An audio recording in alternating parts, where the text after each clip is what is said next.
Story 1. I still remember the night the darkness felt heavier than usual. The countryside always seemed calm, crickets chirping, distant owl calls, the wind rustling in the fields. But that evening, something felt wrong. Sometimes, I wish I'd listened more closely to that feeling, but when you're 11, it's easy to think monsters only live in stories. I was about to learn the truth. My house sat alone on a dirt road, surrounded by acres of waving grass. No neighbors for miles, just me, Mama, and my little sister, Emily. Our father had passed on, and Mama did her best. Summer was ending, and the air was thick with the smell of hay from the nearby barn. That night, Mama was working late, leaving me in charge. Emily had fallen asleep in our shared room, her tiny fingers wrapped around her faded teddy bear. I'd finished my chores and was reading near the living room window, the flame of the kerosene lamp dancing across the pages of my battered book. It was then I noticed something off. The dog, Charlie, usually slept by the door, but tonight, he was standing stiff, ears tall. His growl, low and dangerous, rumbled from deep inside him. I closed the book and listened. Outside, beyond the glass, silver moonlight lit up the field. Nothing moved, at least, not at first. That's when I saw it. Something, a shape, shifted near the edge of the yard. At first, I thought it was a deer, but as it stepped closer to the porch, I realized it was a person, a man, hunched over and moving slow, like he didn't want to be seen. My heart hammered in my chest, and I ducked beneath the window. I wanted to scream for Mama, but I knew my voice would carry outside. I edged over to Emily's room, tiptoeing, careful not to wake her. From the window's edge, I saw the man circling the house, his face hidden by the brim of a battered hat. I could hear his boots crunching on the gravel. Charlie began to bark furiously. The man froze, then darted out of view, to the back, toward the barn. That gave me a moment. I ran to the door, making sure it was locked, then grabbed the phone. Dead. Our phone line must have been cut. A thump from the porch. I backed up as the doorknob rattled. I stifled a yelp, scooped up Emily, and slipped into the pantry, pulling the door shut as softly as possible. We huddled behind the sacks of grain as Charlie's barking rose in pitch and then, suddenly, stopped. Silence pressed on my ears. I heard the window in the kitchen shatter. Glass rained onto the linoleum. The man's boots crunched as he crept through the house. I held Emily closer, feeling her tremble against me. The only sound was my own heartbeat booming in my ears. Footsteps moved from the kitchen to the hallway, right up to the pantry door. The handle sagged. For a moment, I thought he'd open it, but then he let out a curse and stormed away, searching the rest of the house. I squeezed Emily's hand. She whimpered softly, and I hushed her with a gentle finger on her lips. Minutes passed, each like an hour. I heard drawers being yanked open, cupboards slammed shut. The man muttered to himself, his words jumbled and angry. Then, through a crack in the pantry door, I glimpsed him again as he stormed out, swinging his arms wildly. In one hand, he held an axe, the one from our woodpile. I stayed hidden, every muscle screaming for release.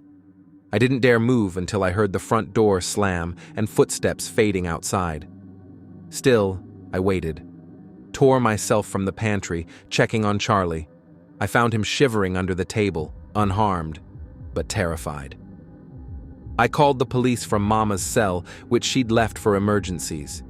They arrived at dawn, sirens shattering the morning's fragile quiet.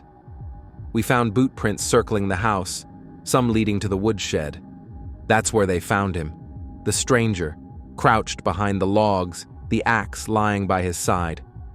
He looked at us with wild, empty eyes, and in that moment, I realized the monsters I'd feared in my stories were real. Ever since, nighttime in the countryside feels different. The fields hide things the daylight can't reveal, and sometimes I still hear the echo of footsteps just beyond the window, a reminder that some horrors are more real and closer than you ever imagine. Story 2. I've always loved living alone in the country. Some people can't stand the silence, but for me it's pure comfort, the kind you wrap around yourself like a blanket. The nearest neighbor is 3 fields away. Nights are so quiet I can hear the hoot of an owl halfway across the valley. But now, when darkness falls, I bolt my doors and pull the curtains tight, because I know silence can turn on you, twist and break, and let in something you aren't ready for. I never thought I'd feel fear in my own home, until that night. Now it's carved into me, the memory as sharp as broken glass, and some days I wonder if I'll ever truly sleep again. It started simple, a regular evening in early autumn. The wind freshened at dusk, rattling the windows, making the old weather vanes squeal and spin. I made tea, read a little, and let myself enjoy the hush that city people can't understand. By 11, I was in bed with my dog Rufus curled at my feet and not a care on my mind. Somewhere deep in the night, I woke up. Not the gentle wakefulness of habit or age, but sharp, heart-racing, as if my own body was giving me a warning. I glanced around in the dark, my house silent except for Rufus's steady breathing. I almost rolled over and went back to sleep, but then I caught it. A noise from outside, high-pitched, inhuman. At first, I thought it was an animal, a fox maybe, but then it changed. It became words, or almost words.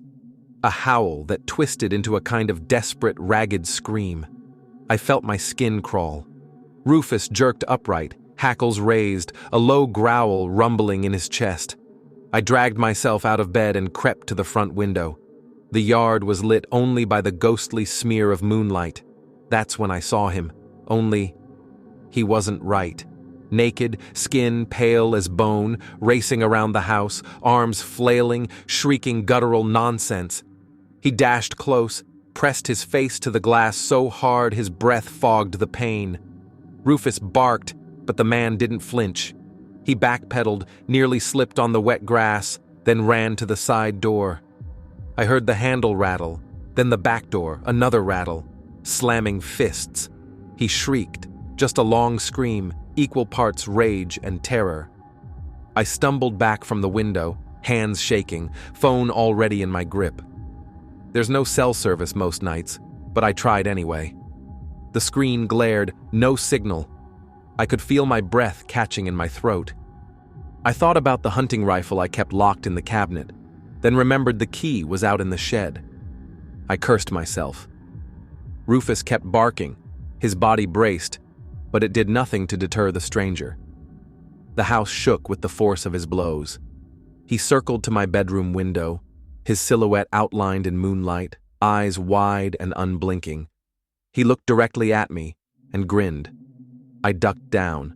I could hear him, running barefoot through the brush, scraping against the walls, muttering curses or prayers, his voice wild and desperate.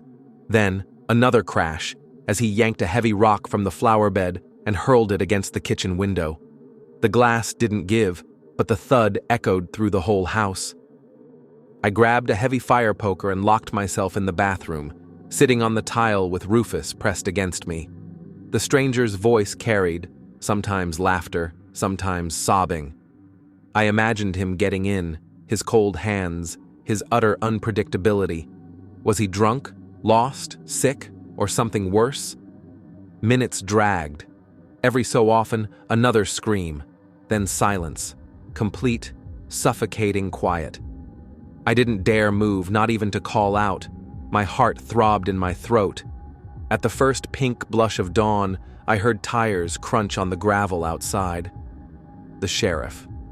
I'd left messages on my crank phone, maybe one had gone through. I heard the officers' voices, their urgent commands. When I peeked out the bathroom window, I saw them pinning the stranger, now curled fetal in the grass, weeping and babbling. They took him away. For weeks, I learned nothing about who he was or where he came from. The deputies called it a mental episode, but I'll never forget the way he looked at me through the window, as if he wasn't seeing me at all. Only hunger, madness, and relentless need. Now, When the wind rises at night and the silence deepens, I remember. Safety is thin as the glass between you and the darkness, and out here, miles from help, anything can come knocking. Story 3. I used to believe nothing could disturb the peace of my quiet country home. I liked being away from everything. No traffic, no noisy neighbors, no random visitors. Just me, my old red truck, a sagging porch swing, and fields that whispered in the wind. At night, the silence was so thick you could almost taste it, settling over the house like a heavy blanket. I thought I was safe here, far from the chaos of the city. But then, I discovered that out here, when something goes wrong, you're truly alone, and help always seems a world away. It had been a cold, cloudy day, and I turned in early, the kind of sleep that comes easy after a day of chopping wood and patching up fences. My dog Shadow curled up at my feet, and I drifted off listening to the soft creak of the house settling. By midnight, even the wind had given up, leaving the world outside perfectly still. What woke me first was a scream, a sound so sharp and wild I thought I was dreaming. It cut through my sleep, yanking me upright in bed, heart racing in my chest. The second scream followed, high and brittle, like an animal in pain, or maybe a person. My mind swam, slow and foggy from sleep, but Shadow was already at the bedroom door, her hackles bristling, low growls bubbling from her chest. I staggered out of bed, trying to blink the darkness from my eyes. Another scream, a wordless, tearing cry, this time from right outside the window. I pushed aside the curtain, and my breath hitched. A figure, pale and naked, staggered across my yard, mud caked up to his knees. His face was twisted in terror, eyes impossibly wide, mouth stretching open with each fresh scream. He lurched across the grass, then pounded both fists on the front door, his voice shattering the silence again and again. "Let me in! Please, let me in!" But then his words slipped into nonsense. He scratched at the glass, leaving streaks on the window. My mind struggled to make sense of it. Was he hurt? On drugs? Someone from a car crash? But where was his car? And why was he naked in the freezing night? I tried my cell phone, but, like always out here, no signal. The landline was down again thanks to the latest windstorm. Every second, the man's wailing grew more desperate. He stumbled to the back door, slapped it with his palms, then ran to the kitchen window, pressing his face to the glass. I ducked back behind the counter, trembling so hard I could barely hold on to Shadow's collar. His footsteps crunched over the porch, circling the house. Next came angry, grunting sounds as he yanked at the door handles, rattled the doors in their frames. I heard the dull thud as he kicked at the boards. Now he was sobbing, deep, hiccuping gasps, then laughter, sudden and sharp, no joy in it at all. Every time he vanished from one window, I'd see him appear at the next, pounding and howling, sometimes clawing at the wood, sometimes calling for help, sometimes babbling like a lost child. The sight of him, his naked body, wild eyes and bloodied feet, filled me with a dread I'd never felt before. I realized I had no idea what he was capable of. Out here, I had nothing and no one between me and whatever madness had taken hold of him. I locked myself in the bathroom, Shadow whining at my side. I tried to steady my breathing, straining to listen. Sometimes there were crashes, rocks or logs hurled at the doors, sometimes only pitiful weeping. Time stretched until it felt like the house itself was holding its breath. Dawn slowly eased its way over the horizon, shining its weak light through the fogged window. Finally, in the early gray, I heard a different sound. A car, the engine unfamiliar, tires crackling on the gravel. I peeked outside and saw a sheriff's cruiser inching down my drive. The stranger's screams began again, more frantic than ever. 2 deputies spilled out of the car, and with careful words, they finally managed to subdue him, wrapping him in a blanket, talking to him softly all the while. The man flailed and cried like a child, but gradually, his panic faded into confusion, his sobbing tapering off into exhausted silence. They carried him to their car, wrapped tightly against the cold. Afterwards, I learned nothing about who he was or where he'd come from. He'd left no tracks on the road, no clothing, no footprints beyond those smeared with mud and blood. The sheriff just shook his head and muttered about rural tragedies, but at night, I sometimes swear I still hear that horrible wailing on the breeze, and I wonder what other lonely souls might wander in the dark. Out here, sometimes the real terror isn't the solitude, but what might suddenly share it with you. Story 4. I always thought camping in the countryside would be peaceful. Just me, nature, and the quiet woods. I wanted to get away from the noise of the city and spend a few days alone by the lake. It seemed like a perfect plan, but I didn't know what could happen when you're really out there all alone. The first night felt calm. I had a small fire burning and cooked some simple food. After eating, I packed the leftover snacks in a plastic bag and zipped everything inside my backpack. I thought the plastic would keep animals away. Then I fell asleep, the sounds of the forest surrounding me in peace. The second day was quieter. The forest felt bigger and lonelier than I expected. I hiked and enjoyed the fresh air, but I did get tired. At dinner, I cooked some sausages in a pan. I was pretty tired, so I left some wrappers in the tent entrance, thinking I'd clean up the next day. That night, I was asleep when a strange sound woke me up. At first, it was a soft sniffing, like an animal trying to find food. Then I felt the tent wall push closer to my face. My heart started beating fast. I stayed still, trying not to move or make a sound. Suddenly, I heard a loud breath right next to the tent, cold and heavy. It was a bear. Its muzzle was pressed against the thin fabric. I could feel its breath. My mind raced. I remembered the food wrappers I left out. My carelessness had brought a bear right to my tent. I dared to look through the thin tent wall. A big dark shape blocked the moonlight. I wasn't just hearing one bear. I could hear grunting sounds from the woods nearby. There was more than one. At least 2, maybe 3 bears were around me.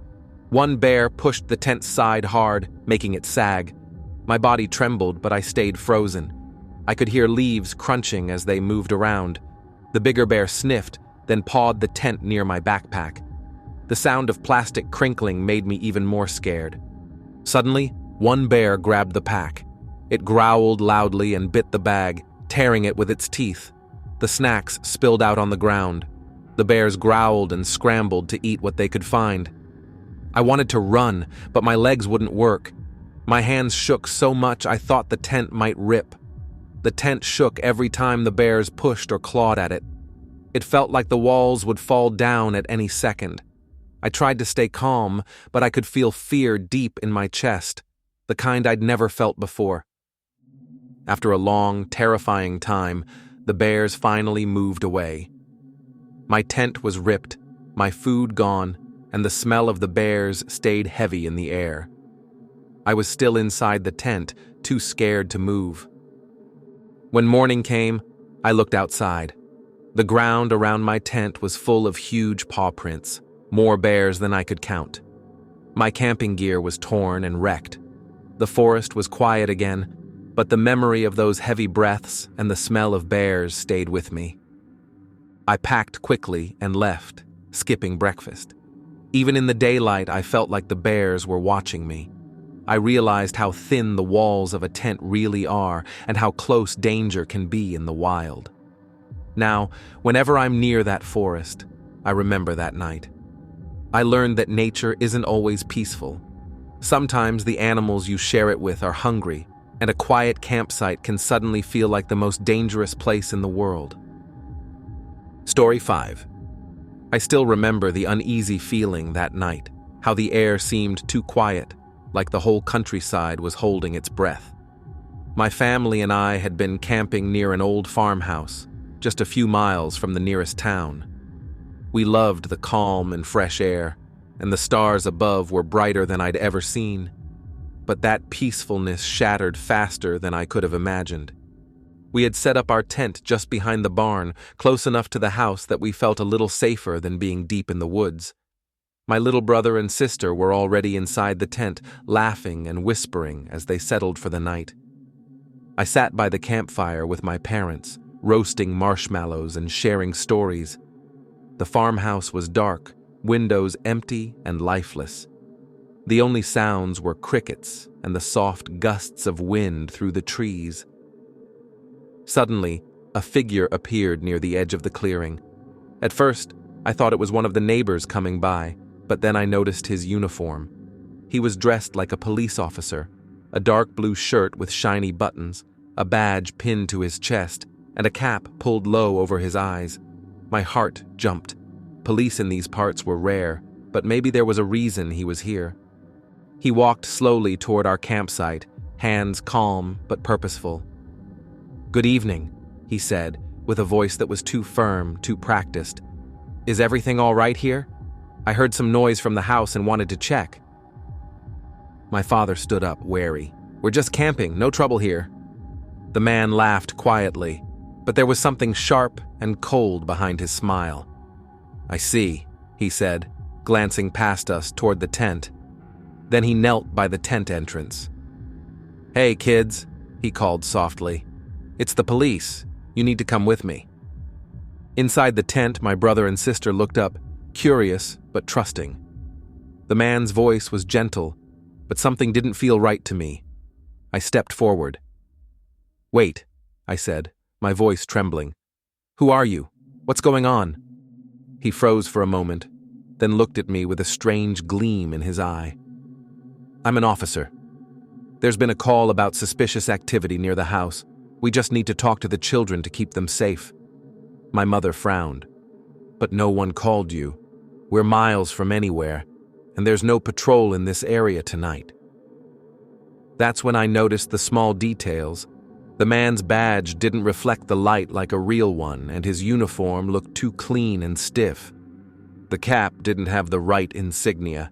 His eyes darted around nervously, like he was hiding something. I squeezed my sister's hand inside the tent, feeling a cold wave of panic rising in my chest. "Who are you really?" I demanded, voice now firmer. The man's face twisted into a bitter smile. "You're smarter than I thought. Maybe too smart," he said sharply. Then suddenly, he stood and stepped back, pulling a thin black object from his pocket. A knife. My father grabbed a wooden stick from the campfire pile. "We don't want any trouble. Leave now," he said firmly. But the man took a step forward, eyes wild. "You don't understand. I'm not here to hurt anyone. Yet. But you have to come with me. The police. The real police. They want to know what you saw. You have to come." My mother scrambled to the tent, pulling the children close. We all backed away, the warm glow of the campfire flickering over our faces while the dark figure grew larger. "Get out of here," I shouted. "You're not a cop." At that, he lunged toward us, but my father swung the stick hard. The man stumbled, then turned and ran toward the farmhouse, vanishing into the night shadows. We sat frozen for long moments, barely daring to breathe. Then I called the real police on my cell, relief flooding me when they said they were already sending someone. Eventually, a patrol car arrived, bright lights cutting through the night. The officers searched the area, but found no sign of the man. The farmhouse, they said, had been empty for years, a forgotten place where no real residents lived. No calls had come in, no complaints about strange people. That night, the fear didn't leave us. The shadow of a fake officer, someone pretending to protect but really threatening, lingered in our minds. We slept with the tent zipped tight, every sound outside a reminder that the countryside held dangers not always from the wild, but from people who wore masks and badges that weren't theirs. Even now, when I think back, the image of that man standing by our tent, trying to fool my family, haunts me. It reminds me that sometimes the scariest thing is not what you expect, but what hides behind a false face, waiting to shatter your trust and safety in the dark. For more stories like this, share and subscribe Goofy Horror.